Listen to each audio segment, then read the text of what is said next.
Daily current affairs క్విజ్లో భాగంగా ఈరోజు August 15 and 16లకు సంబంధించిన మోస్ట్ ఎక్స్పెక్టెడ్ క్వశ్చన్స్ చూద్దాం. ఫస్ట్ క్వశ్చన్, భారత్తో పాటు ఆగస్ట్ 15న స్వాతంత్ర దినోత్సవాన్ని జరుపుకునే దేశాల జాబితా ఇవ్వబడింది. వీటిలో సరికానిది గుర్తించండి. South Korea, North Korea, Congo, Bahrain, Liechtenstein. వీటిలో నార్త్ కొరియా అండ్ సౌత్ కొరియాలు 1945లో జపాన్ నుంచి ఫ్రీడమ్ పొందాయి. డెమోక్రాటిక్ రిపబ్లిక్ ఆఫ్ కాంగో ఏమో 1960లో ఫ్రాన్స్ నుంచి స్వాతంత్రం పొందింది. బహ్రెయిన్ ఏమో 1971లో యూకే నుంచి స్వాతంత్రం పొందింది. లిక్టెన్స్టైన్ ఈ కంట్రీ ఏమో జర్మన్ ఫెడరేషన్ నుంచి పొందిన ఇండిపెండెన్స్కి గుర్తుగా 1940 నుంచి ఆగస్ట్ 15ని నేషనల్ డేగా జరుపుకుంటుంది. సో టెక్నికల్లీ ఇక్కడ ఇచ్చిన అన్ని కంట్రీస్కి ఇండిపెండెన్స్ డే ఆగస్ట్ 15నే. కానీ బహ్రెయిన్ ఏం చేసిందంటే, ఇది ఆగస్ట్ 15, 1971 బ్రిటన్ నుంచి స్వాతంత్రం పొందినప్పటికీ ఆ దేశ పాలకుడు ఇసా బిన్ సల్మాన్ అలీ ఖలీఫా మొదటిసారి సింహాసనం ఎప్పుడైతే అధిష్ఠించాడో ఆ డేట్ని ఇండిపెండెన్స్ డేగా జరుపుకుంటుంది. ఆ డేట్ ఏంటంటే 16th డిసెంబర్. సో ఇక్కడ ఇచ్చిన ఆప్షన్స్లో కరెక్ట్ ఆన్సర్ ఏంటంటే బహ్రెయిన్. నెక్స్ట్ సెకండ్ క్వశ్చన్, తన 12వ స్వాతంత్ర దినోత్సవ ప్రసంగంలో నరేంద్ర మోడీ 1,00,000 కోట్ల రూపాయల వ్యయంతో ప్రధానమంత్రి వికసిత్ భారత్ రోజ్గార్ యోజన పథకాన్ని ప్రకటించారు. ఈ పథకం ద్వారా రాబోయే 2 ఏళ్లలో 3.5 కోట్లకు పైగా ఉద్యోగాల సృష్టికి చేయూతనివ్వాలని ప్రభుత్వం లక్ష్యంగా పెట్టుకుంది. ఇక్కడ ఉద్యోగాల సృష్టి కాదు, వేరే వాళ్ళు క్రియేట్ చేసే ఉద్యోగాలకి వీళ్ళు సపోర్ట్ మాత్రమే ఇస్తారు. ఈ పాయింట్ గుర్తుపెట్టుకోండి. ఈ పథకం ద్వారా నూతన ఉద్యోగస్తులకు 2 వాయిదాల్లో ఎంతో మొత్తం చెల్లించడం జరుగుతుంది. యాక్చువల్లీ ఈ సంవత్సరం మోడీ ఇండిపెండెన్స్ డే ప్రసంగమే ఒక రికార్డు. కంటిన్యూస్గా 103 నిమిషాల పాటు ప్రసంగించారు. సో సుదీర్ఘమైన స్వాతంత్ర దినోత్సవ సందేశాన్ని అందించిన ప్రధానిగా నరేంద్ర మోడీ రికార్డు సృష్టించారు. ఈ ప్రసంగం ఏదైతే ఉందో, అంటే ఈ లెండియస్ట్ ప్రసంగం ఏదైతే ఉందో, దీంట్లో ఆయన రకరకాల అంశాలని కవర్ చేయడం జరిగింది. యూత్ కోసం ప్రధానమంత్రి వికసిత్ భారత్ రోజ్గార్ యోజన గురించి, కొత్త డిఫెన్స్ సిస్టమ్ గురించి, జిఎస్టీ స్లాబ్స్ని తగ్గించడం గురించి ముఖ్యమైన అనౌన్స్మెంట్స్ చేశారు. సో దీనిలో ఈ ప్రధానమంత్రి వికసిత్ భారత్ రోజ్గార్ యోజన పథకంలో న్యూ జాయినీస్కి 2 వాయిదాల్లో ఎంత మొత్తం ఇస్తారంటే 15,000 ఇస్తారు. సో ఇక్కడ కరెక్ట్ ఆన్సర్ ఏంటంటే 15,000. నెక్స్ట్ క్వశ్చన్, శ్రీకృష్ణుడి స్ఫూర్తితో దేశ భద్రతను పెంచే లక్ష్యంతో రాబోయే 10 ఏళ్లలో దేశంలోని అన్ని ముఖ్యమైన ప్రాంతాల్లో సాంకేతిక ఆధారిత వ్యవస్థల ద్వారా పూర్తి స్థాయి సురక్షా కవచం ఏర్పాటు చేయబోతున్నట్టు నరేంద్ర మోడీ తన స్వతంత్ర దినోత్సవ ప్రకటనలో తెలిపారు. ఈ భద్రతా కవచం లేదా రక్షణ వ్యవస్థకి ఏ పేరు పెట్టబోతున్నారు? కౌమోదకి మిషన్, పాంచజన్య మిషన్, శమంతకా మిషన్, సుదర్శన చక్ర మిషన్, సారంగా మిషన్. ఇక్కడ కరెక్ట్ ఆన్సర్ ఏంటంటే సుదర్శన చక్ర మిషన్. లాస్ట్ క్లాస్లో ఆగస్ట్ 14 పాకిస్తాన్ ఇండిపెండెన్స్ డే అని చెప్పుకున్నాం కదా. ఆ సందర్భంగా కొత్తగా రాకెట్ ఫోర్స్ని సృష్టిస్తామని పాకిస్తాన్ అనౌన్స్ చేయడం జరిగింది. ఇలా అనౌన్స్ చేసిన 24 అవర్స్లోనే మోడీ ఈ సుదర్శన చక్ర గురించి అనౌన్స్ చేశారు. సింపుల్గా ఈ సుదర్శన చక్ర అనేది దాడి నిరోధక ప్రతి దాడి వ్యవస్థ అని చెప్పచ్చు. దీనిలో మల్టిపుల్ లెవెల్స్ ఉంటాయి.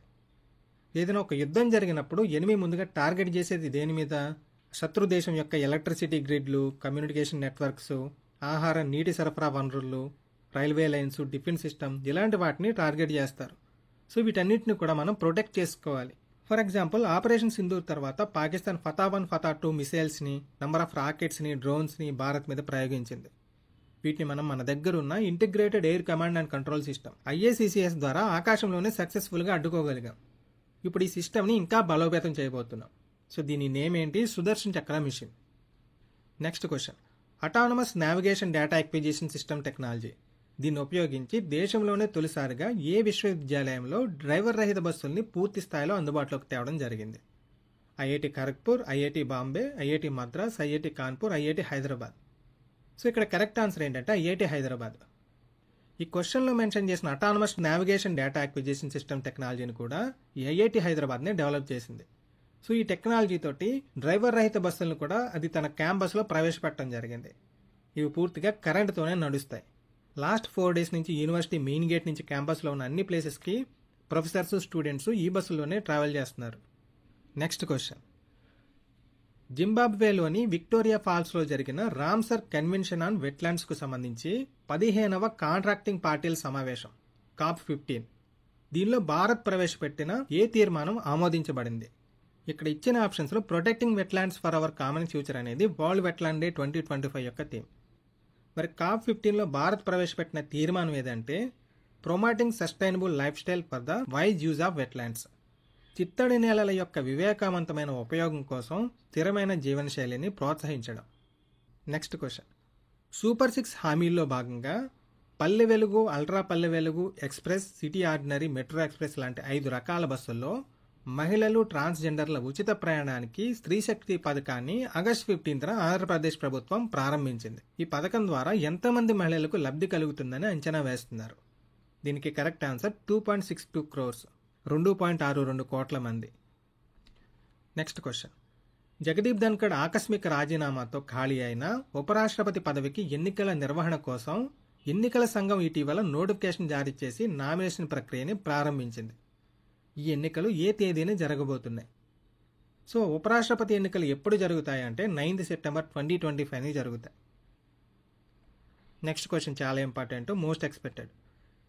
ఉగ్రవాదానికి సంబంధించిన ఆర్థిక కార్యకలాపాల కేసులో బారాముల్లా ఎంపీ షేక్ అబ్దుల్ రషీద్ ప్రస్తుతం తీహార్ జైల్లో ఉండగా, జాతీయ భద్రతకు సంబంధించిన కేసులో కడూర్ సాహిబ్ ఎంపీ అమృత్ పాల్ సింగ్ దిబ్రూగఢ్ జైల్లో ఉన్నారు. రాబోయే ఉపరాష్ట్రపతి ఎన్నికల్లో వీళ్ళు ఓటు హక్కును ఉపయోగించుకోవాలనుకుంటే వీళ్ళకున్న ఏకైక మార్గం ఏది? సో ఇక్కడ ఏదైనా కారణాల వల్ల అరెస్ట్ అయి జైల్లో ఉన్న ఎంపీస్ ఓటుని కానీ ఉపయోగించుకోవాలనుకుంటే వీళ్ళకి సంబంధించిన డీటెయిల్స్ ఎన్నికల సంఘానికి గవర్నమెంట్ ఇవ్వాల్సి ఉంటుంది. దాన్ని బేస్ చేసుకుని ఎలక్షన్ కమిషన్ వీళ్ళకి పోస్టల్ బ్యాలెట్ పేపర్ని ప్రొవైడ్ చేస్తుంది. దాని ద్వారా వీళ్ళు ఓటు వేయచ్చు. మిగతా ఓటర్లందరూ పార్లమెంట్లో ఏర్పాటు చేసిన కేంద్రాల్లోనే ఓటు వేయాల్సి ఉంటుంది. సో ఇక్కడ కరెక్ట్ ఆన్సర్ ఏంటి? పోస్టల్ బ్యాలెట్ని యూజ్ చేసుకుంటారు ఎంపీస్ జైల్లో ఉంటే కనుక. Okay, next question. ఇటీవల న్యూఢిల్లీలోని prime ministers museum and library PMML డైరెక్టర్గా నియమితులైన ఎయిర్ ఇండియా మాజీ అధ్యక్షుడు ఎవరు? ఇక్కడ కరెక్ట్ ఆన్సర్ అశ్వనీ లోహాని. ఈయన ఇంతకుముందు ఎయిర్ ఇండియా CMD గాను, రైల్వే బోర్డ్ చైర్మన్ గాను కూడా వర్క్ చేశారు. రీసెంట్గా ప్రైమ్ మినిస్టర్స్ మ్యూజియం అండ్ లైబ్రరీకి డైరెక్టర్గా అపాయింట్ అయ్యారు. Next question. The real fertility crisis పేరుతో ఇటీవల ఐక్యరాజ్య సమితి జనాభా నిధి విడుదల చేసిన నివేదిక ప్రకారం భారత జనాభా 2025 సంవత్సరాంతానికి 1.46 బిలియన్లకు చేరుకుంటుంది. ఇది 2060ల ప్రారంభం నాటికి గరిష్టంగా ఎంత మొత్తానికి చేరుకుంటుందని ఈ నివేదిక అంచనా వేయడం జరిగింది. దీనికి correct answer 1.7 billions. Next question. వెల్డింగ్లు, జాయింట్లు, నట్లు, బోల్ట్లు లాంటివి ఏమీ లేకుండా 1 మీటర్ పొడవున్న అతుకుల్లేని ఇంకోనెల్ ఆధారిత 3D రాకెట్ ఇంజిన్ను ఇటీవల భారత్కి చెందిన ఏ అంకుర సంస్థ అంటే స్టార్టప్ తయారు చేసింది? దీనికి కరెక్ట్ ఆన్సర్ అగ్నికుల్ కాస్మోస్. ఇది Chennai based startup. Next question.